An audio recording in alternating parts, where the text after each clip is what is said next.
warahmatullahi wabarakatuh. Bismillahirrahmanirrahim. Allahumma sholli ala Sayyidina Muhammad wa ala ali Sayyidina Muhammad. Baik teman-teman, kembali lagi dengan saya di channel Sukses Tani TV. Hari ini tepat tanggal 5 Januari 2025. Tanaman cabai saya ini sekarang sudah memasuki umur 120 hari setelah tanam. Dan alhamdulillah teman-teman ya, tanaman cabai saya ini walaupun tidak terlalu bagus banget, tetapi ya cukup memuaskan. Buahnya teman-teman bisa lihat ya lumayan banyak teman-teman ya buahnya. Dan saya sudah melakukan pemetikan yang keempat, cuma saya belum update videonya. Nanti saya akan update berapa pendapatannya untuk pemetikannya sampai ke 4 kali. Dan saya akan melakukan pemetikannya nanti di hari Jumat teman-teman ya. Dan hari ini saya akan melakukan perawatan cabai seperti biasanya. Saat ini intensitas hujan tuh sangat tinggi sekali ya teman-teman. Tapi alhamdulillah tanaman cabai saya ini sampai saat ini masih keadaan sehat, walaupun hampir setiap hari kan tidak ada jeda sama sekali hujannya. Maksud saya per satu hari itu pasti ada hujan, kalau nggak pagi sore, kalau nggak sore malam ya teman-teman. Di saat intensitas hujan yang tinggi tentu ada beberapa trik yang harus kita lakukan agar tanaman cabai kita tetap kondisi sehat ya teman-teman. Karena di saat musim hujan itu kelembapan sangat tinggi sekali. Kalau teman-teman mau lihat ini kelembapannya teman-teman ya, nih tanahnya itu sangat lembab sekali teman-teman. Kita bisa cek di bagian sininya. Nah, kita bisa cek ini teman-teman. Nah, ini tanahnya sangat lembab sekali teman-teman, lembab sekali. Tanaman cabai itu kalau keadaan airnya sangat berlebihan atau terlalu lembab itu bisa mengalami kerontokan daun teman-teman ya. Kalau kita dalam pemberian pupuknya itu tidak rutin, maksudnya ada unsur yang harus kita berikan secara kita tingkatkan agar daunnya itu tidak rontok. Dan sebenarnya tanaman cabai saya ini sudah ada gejala-gejala teman-teman ya, dengan kerontokan daun nih. Kalau teman-teman mau lihat nih, daunnya ada agak berkarat nih. Ini disebabkan oleh hujan yang terus-menerus, setiap hari hujan teman-teman. Maka hari ini saya akan melakukan penyempraian fungisida, dan fungisida yang saya akan kasih ini selama saya menanam cabai ini ya cukup ampuh ya teman-teman. Menurut saya itu nanti fungisidanya akan saya tunjukkan ke teman-teman. Tetapi setelah pemberian fungisida teman-teman, agar tanaman cabai saya ini tetap keadaan sehat, nanti akan saya berikan kalsium ya. Kalsium itu kita perkuat. Nanti setelah jarak 2 hari lagi baru kita berikan pupuk fosfat dan kalium yang tinggi teman-teman. Karena di musim hujan ini kita harus perkuat fosfat dan kaliumnya, apalagi sudah di pembuahan teman-teman ya.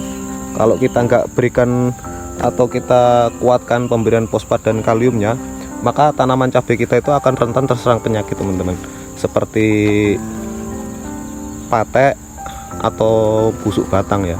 Jadi pemberian fosfat dan kalium itu tujuannya bukan hanya untuk melebatkan buah saja, tetapi apabila fosfat dan kalium itu berkecukupan, maka buah cabai ini akan sehat teman-teman.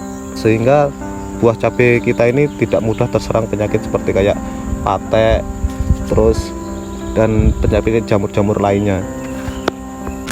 Fungisida yang akan saya gunakan ini teman-teman ya, merek dagangnya Giflo dan bahan aktifnya Ziram teman-teman ya. Ini sudah terbukti sih menurut saya untuk mengendalikan bercak daun dan untuk mengendalikan penyakit patek ya. Ini harganya murah, nggak apa-apa murahan, yang penting kita berikan secara rutin ya.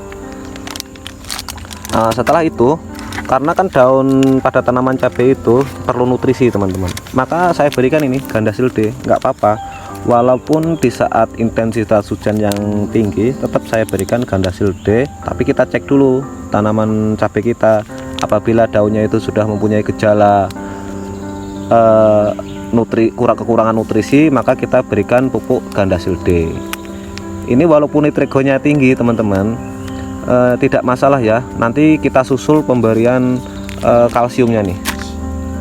Nih, pemberian kalsium kita susul teman-teman selang 2 hari. Jadi begini, pemberian fungisida Ziflo ini di hari ini misalnya ya teman-teman, kita berikan hari ini, kita susul pupuk daunnya.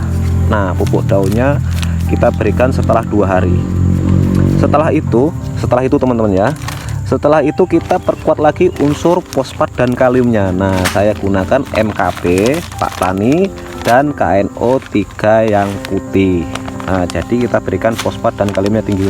Ini apabila kita gabungkan teman-teman ya, ini kan nilai di MKP ini mempunyai unsur fosfatnya itu 52% dan kaliumnya 34% ya. Karena di masa hujan atau masa-masa pembuahan itu apapun ceritanya kalium tuh harus lebih tinggi. Maka kita tambahkan KNO3 putih dan kandungannya di sini ya. Kita cek dulu, lalu nanti kita tambahkan. Jadi begitu teman-teman. Nah, ini. Dan di KNO3 putih ini memiliki nitrogen 13% dan kaliumnya 45%. Jadi apabila kita tambahkan begini, fosfat itu di dalam MKP itu 52%, sedangkan kaliumnya 34%. Maka apabila kita tambahkan ini 2 pupuk ini, maka mempunyai kandungan nitrogennya itu 13%, fosfatnya 52%, kaliumnya 34% yang ada di dalam MKP, kita tambahkan 45% yang ada di KNO3 putih. 34 ditambah 45 itu kan 79 ya teman-teman, 79. Maka kandungan keseluruhannya 13% nitrogen, 52% fosfat dan 79% kalium. Jadi kita susul dengan ini harus diperkuat, ini kuncinya. Apabila di saat musim hujan, fosfat dan kalium itu harus kita perkuat. Jadi begitu teman-teman ya, trik-trik atau langkah-langkah yang saya lakukan di saat intensitas hujan yang tinggi. Unsur fosfat dan kalium harus kita tingkatkan. Nah, teman-teman bisa lihat. Nah, ini buah cabenya alhamdulillah ya, hampir kelihatan semuanya itu buah ya teman-teman. Ini saya nanam itu tanpa pupuk dasar loh. Tanpa pupuk dasar, saya hanya menggunakan hanya bikin gulutan terus saya tutup mulsa. Tapi ya itu tadi, apabila kita memberikan pupuknya secara tepat, maka tanaman cabai kita ya bisa berbuah seperti ini teman-teman ya.